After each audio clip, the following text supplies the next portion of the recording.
Greetings everyone, this is Matt from Studio 41. We are here to review Clone Wars. Alright, so this video has been delayed long enough since I've moved out of my old house and I'm living right now at my apartment. So let's get on with this review. So Star Wars Clone Wars was actually a game that I found out through a GameCube demo disc that I had. It was also the same demo disc that got me introduced to Super Mario Sunshine. And this was actually similar to Super Monkey Ball, in which I got this game against someone's recommendation who said this game was bad, but looking back at it, this game isn't actually as bad as I once thought when I was a kid. I mean, when I was younger, I thought this game was as hard as ever. I couldn't even beat the game without using the infinite life cheat. But replaying it now, it just seemed like I was just way too reckless, which is a common problem in video games, which... If you want to see an example of how I'm reckless in games, check out the Sonic Adventure 2 Let's Play. But replaying this game, I found that there were levels that I thought were pretty nice. There were levels that were alright, and then there were levels that absolutely pissed me off. So, overall, this game was similar to Rogue Squadron, which is what got me interested in the game. I figured since, hey, it's a space flight sim, sort of, and it has additional tank combat as well as a little bit of on-ground combat, I figured, yeah, this would be kind of like Rogue Squadron mixed with Battle for Naboo mixed with something else, so I figured, I might give it a try.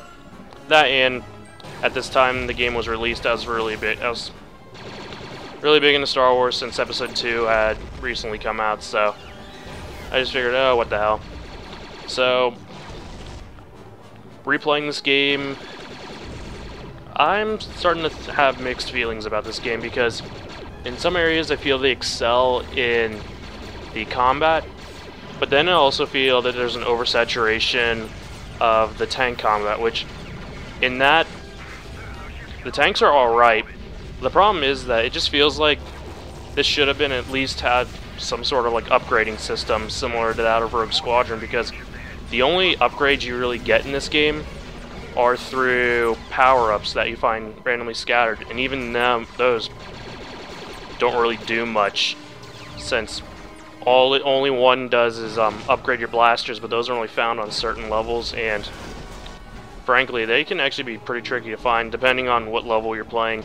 I've only had to find them maybe like 4 times throughout the game.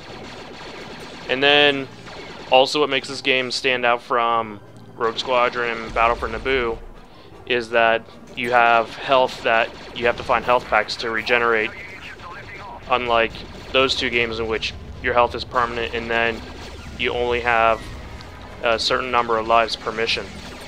And in this game I actually originally thought that this game took the Starfighter route, where if you die in the game you have to restart the whole mission, but in this case you only restart after a checkpoint, which thankfully in later missions that it's in this game. So, what makes this game drive me over the edge?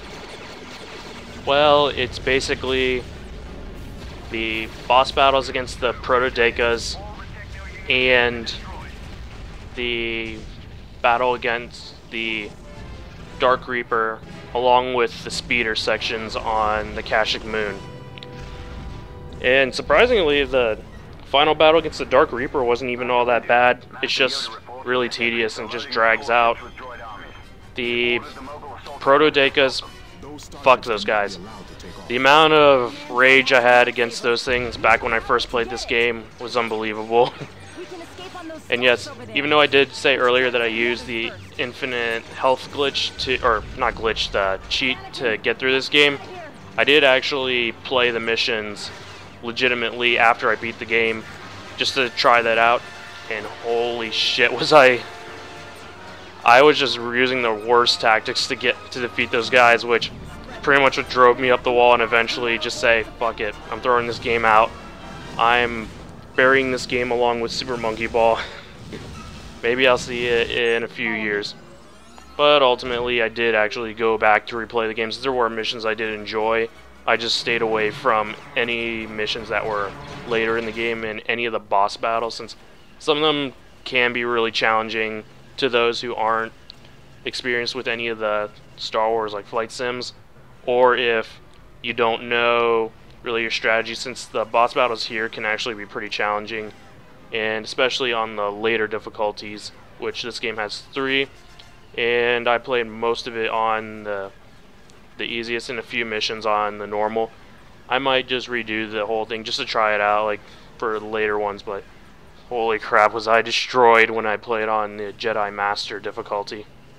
Although I didn't get any footage for this review, the multiplayer is basically entirely a crapshoot. It can either be a whole lot of fun, or it can just bore you to death. If you ever decide to play a multiplayer, play the what is it? I think it's the Jedi Academy, because that it can be fun, because all it is just merely waves of taking out enemies. But at one part there will be a part of the level where you'll have to duel the other person that you're playing against. And my brother and I would always play this, and I would always get wrecked, because once the duel starts, all my brother did was just take the lightsaber and throw it at me, and I'd be instantly dead, which that is pretty much a dick way on how to win the duels in this game. So yeah, aside from that, the single player is pretty much what you're going to be playing this game for.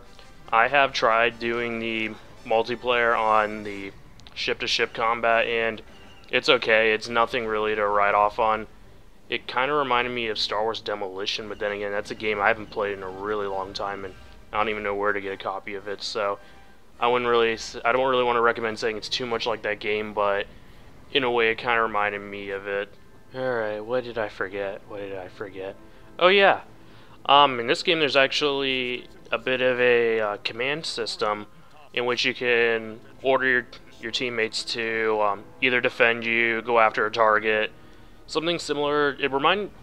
I'd say it kind of reminds me of Starfighter, only I'd say it's not as specific, but in some cases though, using your allies against the enemies will make your experience in this game a lot easier, and I for certain pretty much made this game a lot more difficult for myself back when I first played it, because I really didn't feel like using it and at the time, I was younger, I didn't really understand the whole, how this thing would work, since I probably just wasn't paying attention. I was just too busy wanting to drive around and shoot shit up.